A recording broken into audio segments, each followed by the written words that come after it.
नमस्कार, Himachal exam hub में आपका स्वागत है। आज दिनांक 16 दिसंबर 2022 और आज हम प्रीवियस ईयर पेपर के क्वेश्चन डिस्कस करेंगे। इसमें पॉलिटी के क्वेश्चन, साइंस के क्वेश्चन और कुछ स्टैटिक जीके के क्वेश्चन रहेंगे। तो ये क्वेश्चन डिटेल में डिस्कस किए जाएंगे, जिससे आने वाले एग्ज़ाम में ज़रूर आपकी हेल्प कर सकें ये क्वेश्चन। जो भी आपके एग्ज़ाम हैं, जैसे हाई कोर्ट क्लर्क का हो गया, जेओ का एग्ज़ाम हो गया, कंडक्टर का एग्ज़ाम हो गया, सब इंस्पेक्टर का एग्ज़ाम हो गया, तो उनमें ऐसे ही क्वेश्चन आते हैं जो ये आजकल पेपर चले हुए हैं जो हमीरपुर बोर्ड के। तो उन्हीं के आधार पर ये क्वेश्चन, उन्हीं के पैटर्न पर ये क्वेश्चन आपको आपसे डिस्कस किए जाते हैं। तो सबसे पहले आप टेलीग्राम ग्रुप ज्वाइन कर लें। @हिमाचल एग्ज़ाम हब के नाम से टेलीग्राम ग्रुप है। वीडियो के डिस्क्रिप्शन में लिंक है, वहाँ से आप टेलीग्राम ग्रुप ज्वाइन कर सकते हैं। तो आइए डिस्कस करते हैं क्वेश्चन नंबर 169 से। Which writ is issued by a higher court to lower court when latter has overstepped its jurisdiction?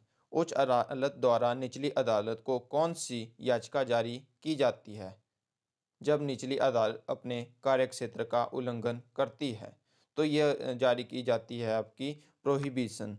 169 का सी सही आंसर है।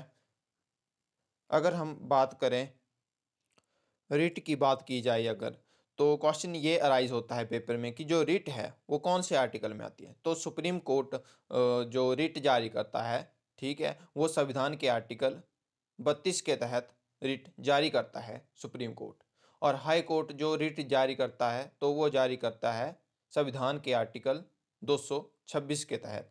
तो सुप्रीम कोर्ट आर्टिकल 32 के तहत रिट जारी करता है और हाई कोर्ट आर्टिकल 226 के तहत रिट जारी करता है। तो ये क्वेश्चन पूछ लिया जाता है पेपर में। और क्वेश्चन ये पूछ लिया जाता है कि रिट होती कितने प्रकार की है। तो रिट होती है 5 प्रकार की। Next question 170, vice president is, उपराष्ट्रपति होता है। तो जो उपराष्ट्रपति होता है, not a member of any house. तो डी इसका सही आंसर है। अगर हम बात करें वाइस प्रेसिडेंट की, तो वाइस प्रेसिडेंट से जैसे क्वेश्चन पूछ लिया जाता है कि आर्टिकल पूछ लिया जाता है वाइस प्रेसिडेंट का, कि कौन सा आर्टिकल में आते हैं वाइस प्रेसिडेंट आपके। तो आर्टिकल 63 में, आर्टिकल 63 में आते हैं। तो एज पूछ ली जाती है कि जो राष्ट्रपति बनने के लिए एज कितनी चाहिए होती है। तो कम से कम 35 वर्ष एज होनी चाहिए राष्ट्रपति बनने के लिए, ठीक है। और उपराष्ट्रपति के चुनाव से संबंधित जो विवाद होते हैं, तो उन विवादों की जांच का जो निर्णय है वो किसके द्वारा किया जाता है। तो वो किया जाता है आपका सुप्रीम कोर्ट के द्वारा। उपराष्ट्रपति के चुनाव से संबंधित विवादों का निर्णय सुप्रीम कोर्ट के द्वारा किया जाता है और उसका ही निर्णय, सुप्रीम कोर्ट का ही निर्णय अंतिम होगा, ठीक है। ये भी आपने बात ध्यान में रखनी है, ठीक है। अगर अगर जो जो राष्ट्रपति है, राष्ट्रपति का अगर पद खाली हो जाता है, तो उस टाइम क्या होता है कि जो उपराष्ट्रपति है वो ही कार्यभार संभालता है राष्ट्रपति का, वो ही उनके पद पे जाता है। और 6 महीने का टाइम होता है, ठीक है। उसके जो अंदर इलेक्शन कमीशन को इलेक्शन करवाने होते हैं राष्ट्रपति के। और ठीक है, और क्वेश्चन इसमें ये पूछा जाता है कि जब उपराष्ट्रपति राष्ट्रपति के जो पद पे बैठता है, तो वो उसका वेतन, भत्ते, ठीक है, और भी जो फैसिलिटी है वो वहन करता है कि नहीं करता है। तो इसका आंसर होगा कि हाँ, वो वहन करता है इन भत्तों का, उनकी उसकी फैसिलिटी का, जब तक वो उपराष्ट्रपति राष्ट्रपति के पद पे रहता है। तो राष्ट्रपति का ही वेतन और जो फैसिलिटी हैं वो वहन किया जाता है उसके द्वारा, उपराष्ट्रपति के द्वारा, ठीक है। और क्वेश्चन ये भी पूछ लिया जाता है पेपर में कि जो एकमात्र राष्ट्रपति कौन थे जिनका कार्यकाल के उपराष्ट्रपति कौन थे जिनका कार्यकाल के दौरान निधन हो गया था। तो डॉक्टर कृष्णकांत एकमात्र उपराष्ट्रपति थे जिनका कार्यकाल के दौरान निधन हो गया था। और क्या बोलते हैं, इसमें क्वेश्चन ये भी पूछ लिया जाता है कि जब उपराष्ट्रपति राष्ट्रपति के पद पे जाता है, ठीक है, किसी कारणवश जब पद खाली हो जाता है, जो उपराष्ट्रपति का जो वाइस प्रेसिडेंट जो राज्यसभा का सभापति होता है, ठीक है, तो उसके स्थान पर कौन उपराष्ट्रपति का पद ग्रहण करता है कुछ टाइम के लिए। तो ये क्वेश्चन पूछ लिया जाता है। तो जो उपसभापति होता है आपका राज्यसभा का, वो उपराष्ट्रपति के पद पे आता है कुछ टाइम। तो ये सारे क्वेश्चन आपने ध्यान में रखने हैं। थोड़े ट्रिकी क्वेश्चन हैं ये, जो अक्सर एग्जाम में पूछ लिए जाते हैं। Question number 171, the number of parliamentary seats Lok Sabha of Andhra Pradesh is. Andhra Pradesh से संसदीय लोकसभा सीटों की संख्या है। तो जो आंध्र प्रदेश से है वो संसदीय लोकसभा सीटों की संख्या वो है आपकी 25। 171 का बी सही आंसर होगा। अगर हम बात करें लोकसभा की, तो लोकसभा से क्वेश्चन ये पूछ लिया जाता है कि जो इसमें जो मेंबर हैं, जो अधिकतम सदस्यों की संख्या कितनी है लोकसभा में, तो इसमें अधिकतम सदस्यों की संख्या 552 है। ठीक है। और वर्तमान में पूछ ली जाती है कि वर्तमान में कितने सदस्य हैं लोकसभा में, कितने सदस्यों की संख्या है लोकसभा में, तो 543 वर्तमान में सदस्यों की संख्या है लोकसभा में। ठीक है। और जो सीटें निर्धारित की गई हैं 2026 तक लोकसभा और विधानसभाओं में, कि इसमें कोई परिवर्तन नहीं हो सकता सीटों में, तो ये कौन से अमेंडमेंट के द्वारा किया गया, तो 84th 84वां कॉन्स्टिट्यूशनल अमेंडमेंट जो 2001 में हुआ था, इसके अनुसार लोकसभा और विधानसभा की सीटों की संख्या में वर्ष 2026 तक कोई परिवर्तन नहीं किया जा सकता। तो ये भी बात आपने ध्यान में रखनी है। Next question 172, which is a part of political executive. निम्न में से कौन राजनीतिक कार्यपालिका का भाग होता है। तो इसमें अगर हम बात करें 172 की, तो इसमें जो फाइनेंस मिनिस्टर है वो पॉलिटिकल एग्जीक्यूटिव का भाग होता है। 172 का सी सही आंसर होगा। Next question 173, IRDP was introduced during which 5 year plan. IRDP को किस पंचवर्षीय योजना में पेश किया गया था, तो इसको पेश किया गया था छठी पंचवर्षीय योजना में। 173 का डी सही आंसर होगा। पेपर में क्वेश्चन ये भी पूछ लिया जाता है IRDP से रिलेटेड कि इसकी फुल फॉर्म क्या है IRDP की, तो इसकी फुल फॉर्म है इंटीग्रेटेड रूरल डेवलपमेंट प्रोग्राम। ठीक है। और कौन से सन में स्टार्ट किया गया था IRDP, ठीक है, और इम्प्लीमेंट कौन से सन में किया गया था ये भी पूछ लिया जाता है, कौन से ईयर में किया गया था, तो 1978 में स्टार्ट की गई थी गवर्नमेंट के द्वारा IRDP स्कीम। ठीक है। और 1980 से इम्प्लीमेंट किया गया था IRDP को, ये भी बात आपने ध्यान में रखनी है जो अक्सर एग्जाम में पूछ ली जाती है। Next question number 174, the first state owned company from India to be listed on the New York Stock Exchange was. New York Stock Exchange में सूचीबद्ध होने वाली भारत की प्रथम सरकारी कंपनी थी, तो ये थी आपकी VSNL। 174 का ए सही आंसर होगा। तो अगर हम VSNL की बात करें तो इसकी फुल फॉर्म है आपकी विदेश संचार निगम लिमिटेड। ठीक है। तो VSNL ने लॉन्च किया था आपका इंटरनेट इंडिया में। ठीक है। कब किया था, तो 15 अगस्त 1995 में इन्होंने इंटरनेट लॉन्च किया था इंडिया में। Next question 175, which ecosystem has highest biomass. किस पारिस्थितिक तंत्र में उच्चतम जैव मात्रा होती है, तो अगर हम बात करें उच्चतम जैव मात्रा की, तो ये होती है आपकी फॉरेस्ट इकोसिस्टम में। 175 का डी सही आंसर होगा। नेक्स्ट क्वेश्चन 176, ये साइंस के क्वेश्चन चल पड़े आपके। Which vitamin is not found in any animal food. कौन सी विटामिन किसी भी पशु खाद्य में नहीं पाया जाता, तो ये नहीं पाया जाता आपका विटामिन सी। अगर हम बात करें विटामिन्स की, तो विटामिन से काफ़ी इंपॉर्टेंट क्वेश्चन बनते हैं पेपर में, जैसे इनके साइंटिफिक नेम पूछ लिए जाते हैं और ये पूछ लिया जाता है कि इस कौन सी विटामिन की कमी के कारण कौन सा रोग होता है, तो ये भी आपको पता होना चाहिए। अगर हम बात करें विटामिन ए की, तो इसका साइंटिफिक नेम है आपका रेटिनोल। रेटिनोल विटामिन ए का साइंटिफिक नेम है। और इसकी विटामिन ए की कमी से कौन सा रोग होता है, तो इसकी कमी से होता है आपका नाइट ब्लाइंडनेस। ठीक है, ये आपने ध्यान में रखना है। फिर क्वेश्चन पूछ लिया जाता है कि विटामिन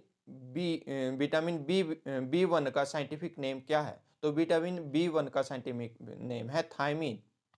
और विटामिन B1 की कमी से कौन सा रोग होता है, तो बेरी रोग होता है विटामिन B1 की कमी से। ठीक है।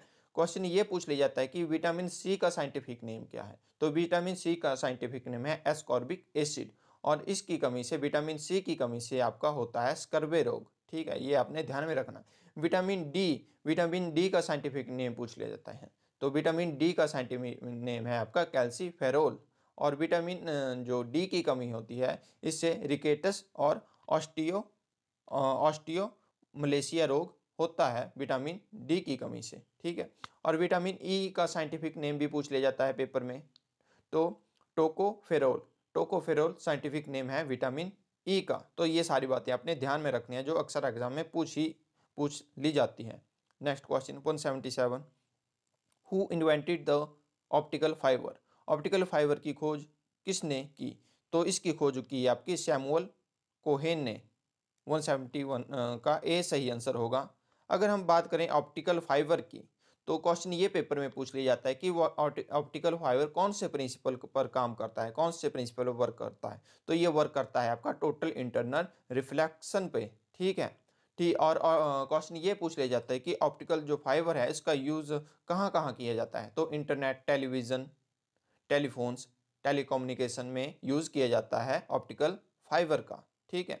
और क्वेश्चन ये भी पूछ लिया जाता है कि जो मेडिकल फील्ड में ऑप्टिकल फाइबर का प्रयोग कौन से इसमें किया जाता है, बीमारी में को डायग्नोस करने के लिए किया जाता है?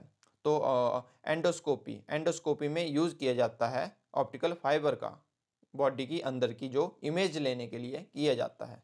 तो ये सारी बातें आपने ध्यान में रखनी है जो अक्सर एग्जाम में पूछ ली जाती हैं। Next question 178, in which of the following speed of sound is maximum, निम्न में से किस में आवाज़ की गति अधिकतम होती है? तो इसमें होती है आपके स्टील में, स्टील में आवाज़ की गति आपकी अधिकतम होती है। और क्वेश्चन ये पेपर में पूछ लिया जाता है कि जो सब मिनिमम जो स्पीड होती है आपकी साउंड की, वो किस में होती है? तो मिनिमम एयर में होती है, एयर और गैसेस में साउंड की स्पीड मिनिमम रहती है। Next question 179, which is the chemical name of vinegar, vinegar का केमिकल नेम क्या है? तो विनेगर का केमिकल नेम है आपका एसिटिक एसिड। 179 का ए सही आंसर होगा। ठीक है। और ये इसका सिट्रिक एसिड, सिट्रिक एसिड के बारे में भी पेपर में पूछ लिया जाता है कि जो बताओ कि सिट्रिक एसिड होता किस में है, कौन से फ्रूट्स में होता है, कौन सी चीज़ों में होता है? तो नींबू और जो खट्टे फलों में पाया जाता है आपका सिट्रिक एसिड, ठीक है। और लैक्टिक एसिड पूछ लिया जाता है कि लैक्टिक एसिड किस में पाया जाता है? तो दही और जो खट्टा दूध होता है उसमें लैक्टिक एसिड पाया जाता है। फॉर्मिक एसिड पूछ लिया जाता है पेपर में कि फॉर्मिक एसिड किस में पाया जाता है? तो जो आंट्स हैं, जो लाल चींटियां हैं और जो शहद की मक्खियां हैं, ठीक है, उनमें फॉर्मिक एसिड पाया जाता है। ऑक्जेलिक एसिड पूछ लिया जाता है पेपर में कि ऑक्जेलिक एसिड किस में पाया जाता है? तो ये जो ऑक्जेलिक एसिड है ये पाया जाता है आपका पालक और टमाटर में। तो ये सारी बातें ध्यान में रखनी है जो पूछी ही गई हैं प्रीवियस ईयर पेपर में। जो भी मैं आपको क्वेश्चन बताता हूँ ये सारे प्रीवियस ईयर पेपर में पूछे गए हैं, तो आपने ध्यान में रखने हैं ये सारे क्वेश्चन भी साथ ही साथ में। Question number 180, which iron ore contains 72% of iron, कौन से लौह अयस्क में लोहे का 72% होता है? तो ये होता है मैग्नेटाइट में। 180 का ए सही आंसर है। अगर हम बात करें मैग्नेटाइट की, तो ये सबसे अच्छी क्वालिटी का आयरन ओर है, ठीक है, लौह अयस्क है ये सबसे अच्छी क्वालिटी का, जिसमें 72% प्योर आयरन होता है। और अगर हम बात करें हेमे हेमेटाइट की, तो ये भी एक आयरन ओर है, ठीक है, और इसमें 60 to 70% प्योर आयरन होता है, ठीक है। जो हेमेटाइट है यह गहरी लाल चट्टान में पाया जाता है यह लोहा। तो ये बात आपने ध्यान में रखनी है। Next question, which game is the Aga Khan Cup associated, Aga Khan Cup किस खेल से संबंधित है? अगर हम आगा खां की कप की बात करें तो ये संबंधित है आपका हॉकी से। इसका डी सही आंसर होगा। Next question, which term is associated with cricket, तो अगर हम इसमें बात करें इन जो इन्होंने ऑप्शन दे रखे हैं तो इसमें जो गूगली जो है वो क्रिकेट से एसोसिएटेड है, सी इसका सही आंसर होगा। Next question, a book A Farewell to Arms was written by, A Farewell to Arms पुस्तक लिखी थी, तो ये पुस्तक लिखी गई थी आपकी अर्नेस्ट हेमिंग्वे ने, सी इसका सही आंसर है। अर्नेस्ट हेमिंग्वे ने ये पुस्तक लिखी थी फेयरवेल टू आर्म्स। अगर हम बात करें अर्नेस्ट हेमिंग्वे की, तो ये क्या थे? ये American novelist, short story writer और एक जर्नलिस्ट थे। तो ये भी बात आपने ध्यान में रखनी है। Next question 4, Aurobindo was the author of, जो अरविंद खालिस्तान के लेखक थे, तो जो अरविंद लेखक थे वो लेखक थे आपके सावित्री के। फोर्थ का सी सही आंसर होगा। अगर हम बात करें अरविंदो के बारे में, ठीक है, तो अरविंदो को अरविंदो घोष भी कहा जाता है, ठीक है। और ये कौन थे? ये थे एक स्वतंत्रता संग्राम के क्रांतिकारी थे, ठीक है। और फिर बाद में ये क्या हो गए थे? बाद में ये योगी बन गए थे। तो ये बात आपने ध्यान में रखनी है इनके बारे में। Question number 5, Kushinagar is known for. Kushinagar किसके लिए जाना जाता है? तो ये जाना जाता है वो स्थान जहाँ बुद्ध ने अंतिम सांस ली। सी इसका सही आंसर होगा, ठीक है।